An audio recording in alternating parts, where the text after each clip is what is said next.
Your cat might look perfectly healthy, purring away on the couch, but some of the biggest threats they face are totally invisible. So today, we're going to dive into what I call the Deadly Duo, FEV and FLV. These are, without a doubt, two of the most significant viral threats to our feline friends anywhere in the world. So let me just ask you this straight up. Are you sure your cat is protected from some of its oldest enemies? These are viruses that have been around for a very, very long time. It's a really important question, and getting the answer right is absolutely critical.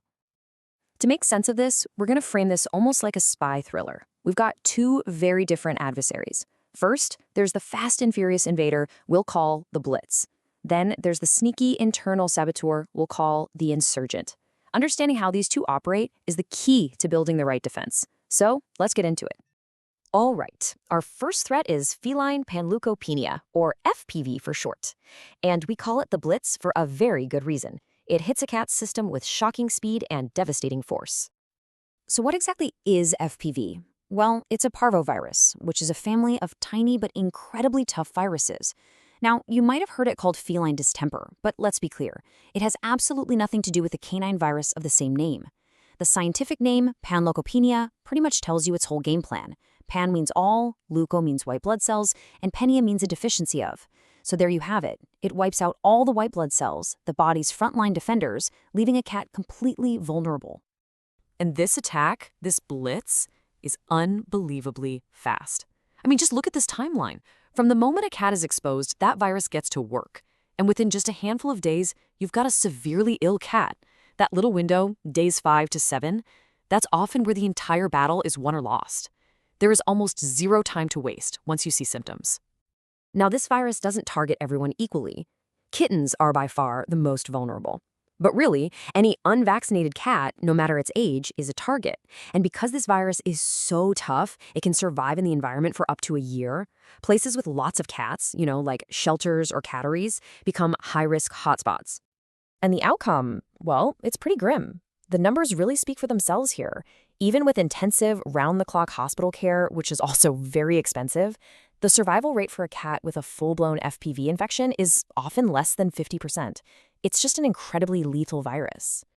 But, and this is the most important thing to remember about FPV, for all its destructive power, this virus has a massive Achilles heel. There is a powerful shield. Vaccination is incredibly effective. It provides solid, long-lasting, nearly complete immunity. This is a battle you can almost always win by just being prepared. Okay, let's switch gears to our second threat, which plays a completely different game. This is the Feline Leukemia Virus, or FeLV.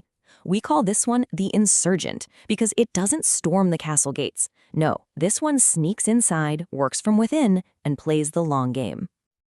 What makes FeLV so different is that it's a retrovirus. So, unlike FLV that just attacks and kills cells, FeLV is way more insidious. It actually inserts its own genetic material right into your cat's DNA. It literally becomes a part of the cat's genetic blueprint, turning its own cells into little virus-making factories. And the way it spreads is totally different too. Remember how FPV is tough and can hang out in the environment forever? FLV is actually pretty fragile. It's what you'd call a social disease. It spreads through saliva during friendly cat activities, like grooming each other or sharing a food bowl. Now, here's where FeLV gets really, really interesting. Getting exposed to the virus doesn't mean it's game over. Not at all. A cat's immune system can fight back, and this fight can lead to some very different outcomes. So, what are the possibilities? This chart shows the 3 main paths an infection can take. Let's trace them. First, the best-case scenario, the green path. This is an abortive infection. The cat's immune system is a total rock star and completely kicks the virus out. Game over. Virus loses. Then let's follow the blue path. This leads to a regressive infection. Here, the immune system wins the initial battle and forces the virus into hiding deep inside the DNA. The cat isn't contagious, but the virus is still there, just dormant. Finally, there's the red path, the most dangerous one. This is a progressive infection. In this case, the virus wins, replicates like crazy, and eventually causes serious disease. This table makes those 3 paths a little easier to digest. Just look at the columns for contagious and long-term outlook. They're completely different. A cat with a progressive infection is contagious and has a shorter life ahead. But a cat with a regressive infection is usually not contagious and can live a pretty normal life. This difference is absolutely everything, which is why testing is so critical. And because of all this complexity, figuring out a cat's status isn't just a one-and-done test. It's often a two-step process. Level 1 is usually a quick screening test at the vet's office. If it's negative, great. But if it's positive, you don't panic. That's not the final answer. It just means we need to go to level 2. This involves more sophisticated tests that can tell the difference between a regressive and a progressive infection. Only then can your vet really know which path that cat is on. Okay, so we've met the enemy, both of them. Now for the good part. Let's talk about building that shield. How do we take everything we've just learned and turn it into a solid defense strategy?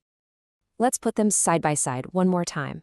You've got the Blitz, FPV, fast, environmental, and you gate it with a core vaccine for every single cat. Then you've got the Insurgent, FLV, slow, social, and you manage it by testing cats to find out their status and then vaccinating only the ones who are at risk. Two totally different enemies, two totally different battle plans.